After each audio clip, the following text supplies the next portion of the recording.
peu de tenue quand même. J'ai dit à qui? Un peu de tenue. Il t'a dit que j'ai dit que un peu de tenue. Un peu de tenue. Il était resté Le tenue, monsieur. professeur. Mais le tenue quand tu dis professeur ne se comporte pas comme ça. Même pour faire même. Non, calmez-vous. Même ça, mais. Professeur, calmez-vous. Même temps. Dis celui qui t'a dit que je dois vous faire. Non, mais c'est là comme doyen. Cher professeur. Oh là là, vous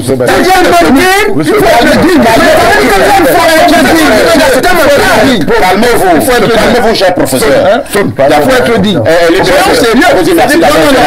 ne vais pas finir. Laisse-le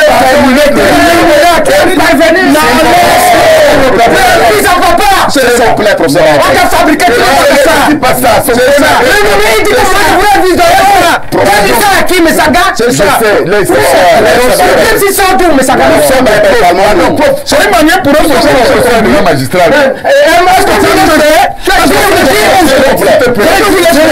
Vous vous comportez comme un professeur. De toutes les façons, nos étudiants nous regardent. Nous sommes à Elimbi Lobé. On a l'impression que les mois à venir vont particulièrement être brouillants au niveau des prises de position. Certains artistes ont commencé à émettre des opinions qui ne sont pas toujours dans le sens de soutenir le pouvoir en place. Nous voyons maintenant certains évêques de l'église catholique romaine qui étaient pourtant très proches du pouvoir en place, qui émettent également des opinions qui n'arrangent pas le système. Est-ce qu'il faut dire que prochainement, ce seront également d'autres corps de métier qui pourraient monter au créneau, toujours pour dire non au président Paul Biya? Rappelez-moi si j'oublie. Votre question est éminemment pertinente et c'est pour elle que j'ai fait le déplacement. Merci. Je n'ai pas fait le déplacement pour écouter des gens qui enfoncent des portes ouvertes pour nous rappeler que l'Église n'a pas parlé, tout le monde le sait. Monseigneur Cléda a parlé, il n'a pas dit que c'était l'Église. Il a donné son point de vue. Il parlait à son nom, oui. J'ai gardé à notre peuple ce petit morceau choisi qui sort dans 1er Jean chapitre 1, chapitre 4, verset 1. Je pense que le président de la République pourrait aussi s'en inspirer. Jean dit, bien-aimé, ne croyez pas toute parole inspirée. Ne croyez pas toute parole inspirée. Mais éprouvez les paroles inspirées pour voir si elles viennent de Dieu, c'est-à-dire si elles sont bien sensées. Et l'apôtre dit, parce que des faux prophètes sont sortis dans le monde qui gâtent vos émissions, qui amènent les gens dans des combats qui n'existent pas. Paul Biya doit se présenter, c'est légal, la constitution, Samuel Ndongo sort, il fait tout un plaidoyer sur la constitutionnalité. C'est sa position. Je n'ai pas dit que c'est sa position. Je dis simplement qu'elle est fausse. Elle est inutile. Tout comme cette communauté est inutile. Parce que personne ne débat sur la constitutionnalité de la candidature du président.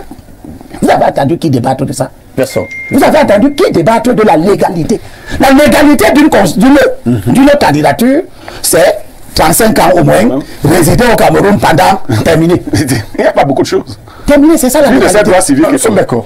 Mais au Cameroun, la constitution, le code électoral permettent même à un fou d'être candidat. Ah bon? Bien sûr. Il n'y a pas un dossier mental. Il n'y a pas dans le dossier de candidature un certificat médical, un rapport sur la santé mentale, sur la santé physique, sur les aptitudes intellectuelles. Ça ne veut pas dire qu'on peut admettre un fou. Cela veut donc dire que le constituant et le législateur ont laissé la latitude au peuple d'apprécier au-delà des critères de légalité. C'est ça qu'on appelle le bon sens. C'est ça le bon sens. Ça va choisir les s'il vous plaît, moi j'ai écouté tout le monde. Je souhaite aussi qu'on m'écoute pendant au moins 10 minutes. Il a dit que pendant 10 minutes, il nous a dit. C'est pour la beauté de l'émission. Ce qu'il dit est très intéressant. Au-delà de la légalité, qui n'a posé problème à personne, mais dans laquelle un certain nombre d'IREAC du RDPC et du régime essayent d'embarquer les gens dans le but de distraire, de divertir, d'amener les gens dans des fausses pistes. Le débat, c'est le bon sens.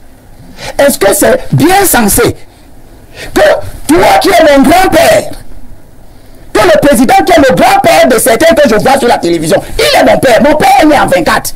Le président est né en 33. Ma mère même qui m'a accouché est née en 34. Donc Le président est mon père.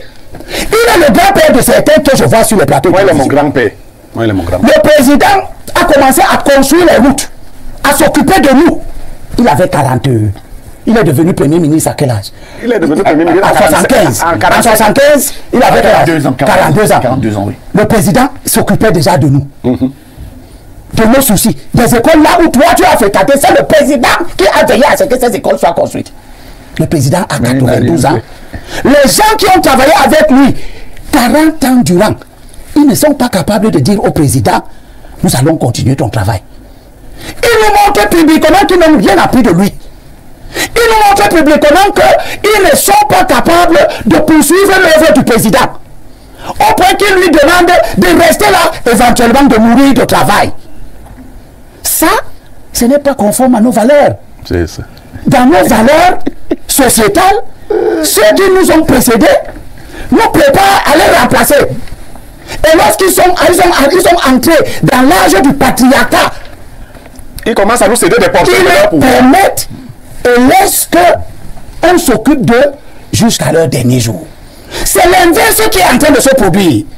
Et ce sont un petit groupuscule de flagonneurs à qui j'ai gardé cet autre morceau choisi. Et c'est le roi Salomon qui parle. Mais là, il parle au président Biya.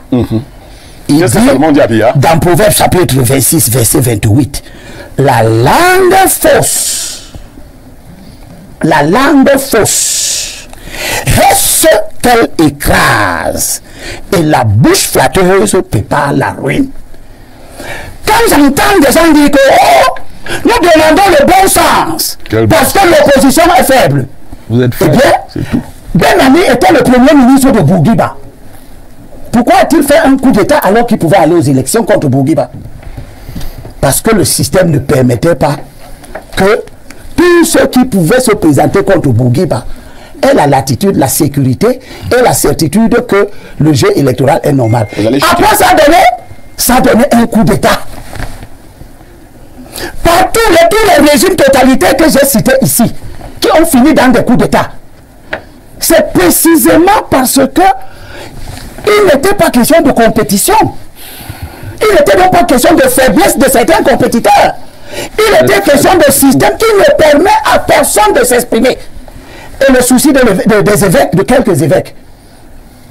Je suis venu ici aujourd'hui pour leur dire, n'ayez peur de rien. Vous êtes des consciences morales. Et parce que vous êtes des consciences morales, vous avez le devoir impérieux de veiller à ce que ce qui se passe dans la société reste conforme à l'ordre moral. Je n'invite pas que les évêques apprennent la parole. Je te félicite. Parce que quand je regarde la réaction qu'on a, parce que quelques évêques seulement ont parlé, les gens oublient que c'est tous les jours que toi tu prends le risque de faire en sorte que les gens réfléchissent. Et que ce métier que tu fais, personne n'est si autant d'accord que toi. Les gens ne sont pas si d'accord. Ils auraient souhaité que tu organises des émissions où on vient pinailler sur du vide. Aujourd'hui, tu demandes quelle est la solution. Et Baïbek répond qu'il faut amener les gens à bousculer. Tu crois que quand c'est dit sur ton plateau, les gens sont d'accord de l'autre côté?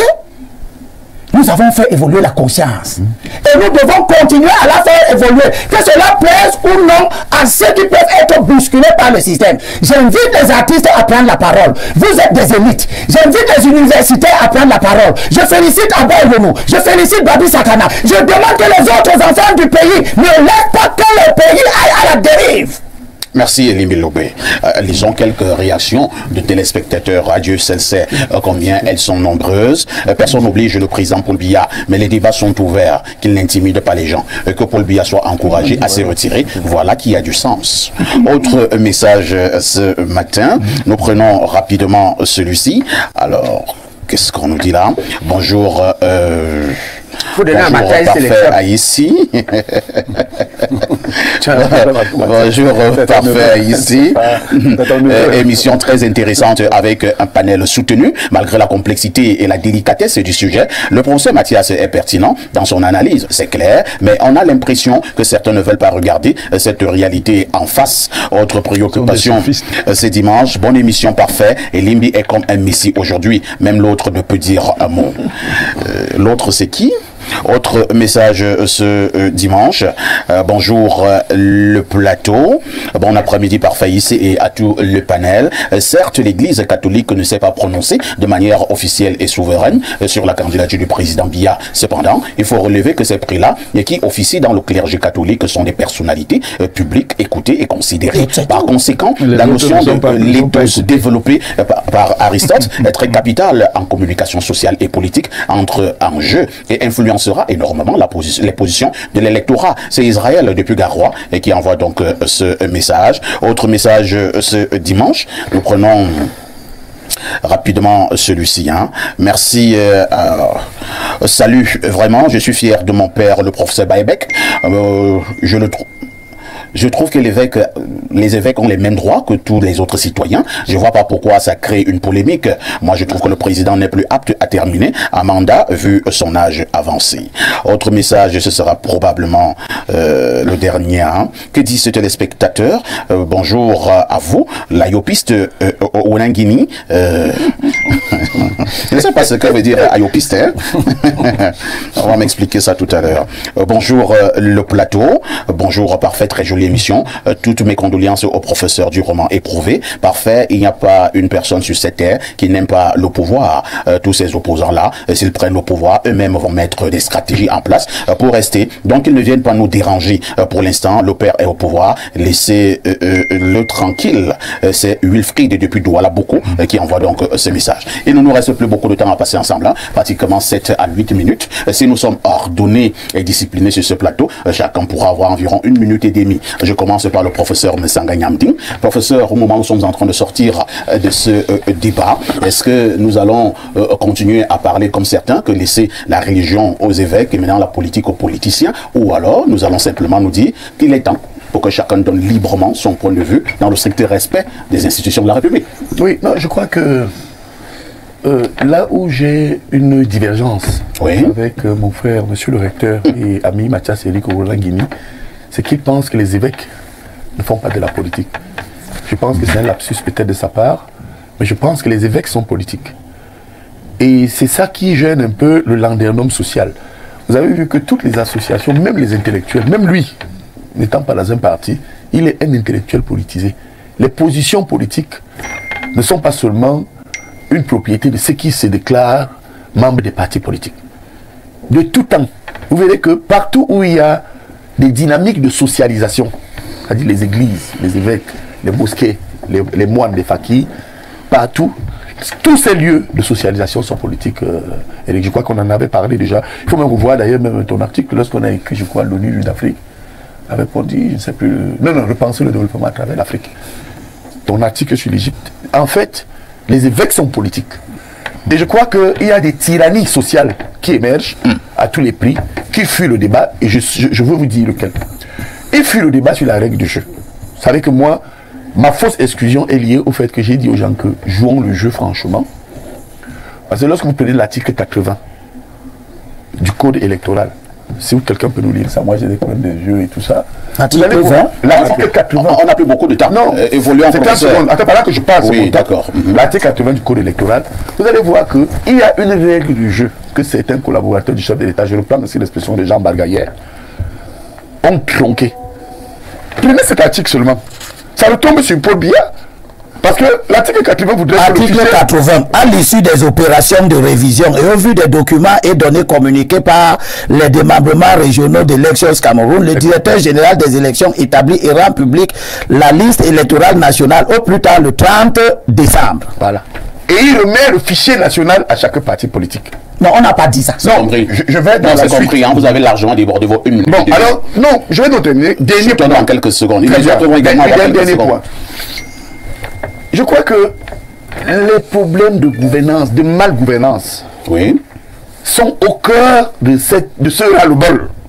C'est le président pour le problème de malgouvernance au Cameroun. Mais justement, les problèmes de malgouvernance, moi je vais reprendre justement. Écoutez, je vais reprendre les collaborateurs du président.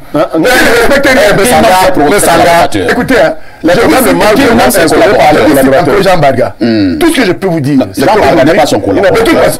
Écoutez, non, j'ai dit, il les a cités hier. J'ai dit, vous nous coupez, et on ne comprend pas. Je vous dis que hier, quand Jean Baga, avant qu'il sorti du palais, il a évoqué les problèmes de collaborateurs. Merci. Et je voulais vous dire que cette malgouvernance est telle qu'aujourd'hui, tout tombe sur le président Paul Biya, qui jusque-là ne fait rien pour que ça change. Voilà, merci. Et du coup, il y a une position sociale de vertu, on a compris qui voudrait que les gens disent que bon, comme lui, mon maître politique ne veut rien changer, quand on pense qu'il peut conduire, professeur Messanga, voilà, professeur Baïbek, certains, je crois que c'est la gouvernance sur ce plateau, hein, que ce soit, je pense, le professeur Owona qui n'a cessé de le dire, je vais le paraphraser, hein, que de s'attarder sur la non aux candidatures du président Paul Biya, il revient à vous, les opposants, de mettre sur pied des bonnes stratégies pour le renverser. Non, il est un manipulateur de la pensée. Mais on n'est pas un gars sérieux. On le voit même pour le RDPC, il a dit il y a quelques mois ici, et il change. C'est un sophiste, c'est un menteur. C'est pas là le problème. Oui. Parce que tu ne vas rien changer avec la même loi électorale. Tu ne vas rien changer avec le même EDICAM. Tu ne vas rien changer avec le même... Et tu ne vas rien changer avec le même candidat maître du jeu. C'est pourquoi je propose, pour m'adresser à lui, je dis ce que j'ai dit. Il y a un certain nombre de mesures ou des instructions qu'il peut donner. Oui. S'il ne peut pas donner ces instructions, par temps en temps, c'est encore eux-mêmes qui disent qu'il ne peut plus rien faire. Mais ça va aux différentes personnes qui peuvent le faire, depuis le AGPR jusqu'au gouvernement. Première chose à faire, c'est d'introduire à l'Assemblée la loi qui arrive là, en mars, une loi sur la commission neutre. Deuxième chose, tout le monde connaît les 4 ou 5 articles que tout le monde revendique, y compris les camps, à modifier dans le cours électoral. Voilà, je donne là les voies qui vont apaiser la situation, qui est très tendue. La situation est très tendue, elle risque d'exploser. Troisième chose à faire, il faut que le ministre de l'AT arrête de nuire à l'UPC. Pas un, il est entré dans la création des ordres chroniques qu'elle a aujourd'hui. Qu'il limite Sadi en 2014. Qu'il encadre, qu'il fasse son travail d'encadrer les UPC pour mieux s'organiser ou de les laisser s'organiser. Nous avons premièrement une commémoration de Wandji dans 2 ou 3 jours à Bafoussam, qu'on nous laisse tranquille.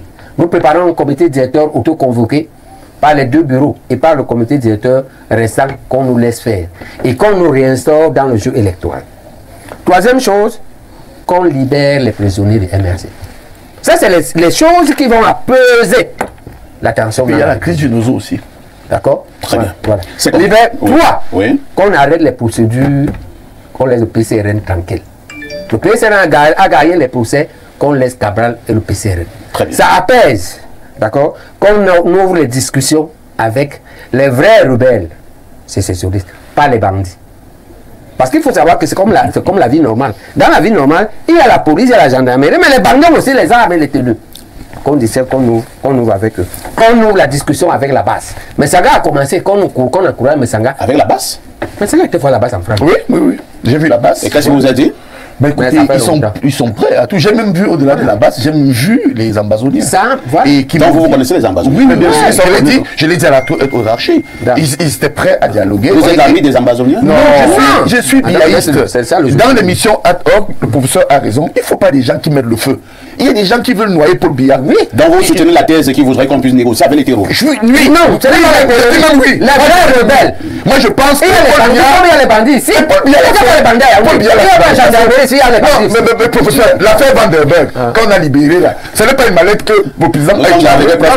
Il faut discuter. Il faut ouvrir des discussions. Les médias pensent qu'il faut discuter. Parce que moi, on m'appelle souvent à part quand on veut les chasser. Merci, c'est compris. Professeur Owona Nguini, pour un apaisement, parce que professeur Baïbek pense que... Je vous donne même le nom du porte-parole de la base qui m'a reçu, Stéphane Tchoumou. Parce que vous savez, les gens racontent des bobas. Il nous suit, Stéphane Tchoumou, porte-parole de la base, a longuement discuté avec moi sur certains principes. Vous me passerez son numéro de téléphone. Je vais vous passer son numéro. Alors, professeur Owona Nguini, beaucoup pensent justement que véritablement 2025 risquerait d'être tendu. Le professeur Baïbek l'a dit sur ce plateau. Il est question d'aller à l'apaisement. Et ils ont donné un certain nombre de propositions, y compris de discuter avec les Ambaboy, juste pour l'apaisement. Ce sont des maîtres chanteurs. Il ne faut pas céder au chantage. Ah bon? Ce sont des maîtres chanteurs, je le répète. Il faut pas. Ce sont les mêmes aventuriers qui ont créé dans les mêmes conditions ce qui s'est passé, se passe toujours au nord-ouest et au sud-ouest. Monsieur a ici, l'affaire est simple. Il y a des gens qui soutiennent le président Paul Biya. Il y en a d'autres qui ne le soutiennent pas. C'est clair. Paul Biya, en tant que citoyen, est libre ou pas de se représenter. Que ça fasse plaisir ou que ça ne fasse pas plaisir. S'il veut se présenter, qu'il se présente. S'il ne veut pas, il ne se présente pas. Personne n'a à lui imposer une position. C'est antidémocratique. C'est à lui de se déterminer. Maintenant, les gens peuvent avoir leurs opinions. C'est leur affaire. Mais qu'ils acceptent donc que les autres aient des opinions contraires. Vous ne pouvez pas dire que vous êtes des démocrates et vous diabolisez les autres. C'est du chantage. Il ne faut pas craindre. Monsieur, un peu de tenue quand même. J'ai dit à qui? Un peu de tenue. Un peu de tenue.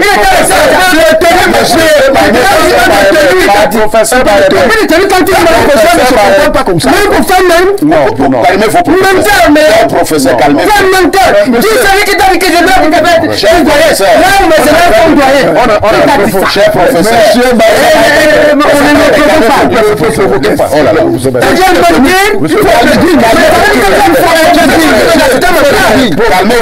calmez-vous, cher professeur. La fois être dit. Je n'ai même pas fini. Laisse-le s'il vous plaît, professeur. On a fabriqué tout ça. C'est pas ça. C'est ça. C'est ça. C'est une manière pour eux magistral. Vous vous comportez comme un professeur. De toutes les façons, nos étudiants du regard, nous sommes arrivés au terme. Vous dites la vérité. TGE Énergie, dames, demoiselles et messieurs, TGE Énergie est une société créée par un jeune Camerounais, ingénieur en électricité et chevronné dans ce domaine, qui vous propose des services de qualité supérieure avec des prix défiant toute concurrence telle que électricité domestique. Faites briller tous vos espaces. TGE Énergie installe, répare et maintient vos systèmes électriques pour une sécurité maximale. Comme autre service, TGE Énergie vous propose la climatisation, l'installation photovoltaïque. Produisez vos propres énergies avec des services d'installation photovoltaïque de TGE Énergie. TGE Énergie vous aide à réduire vos factures d'énergie et votre empreinte carbone. TGE Énergie est située à Douala, Cameroun, PK12 et répond au plus 237 690 18 56 88 ou au plus 237 654 90 26 28. Peu importe le type de maison, que ce soit une simple case ou un R plus 100, un seul contact. TGE Énergie.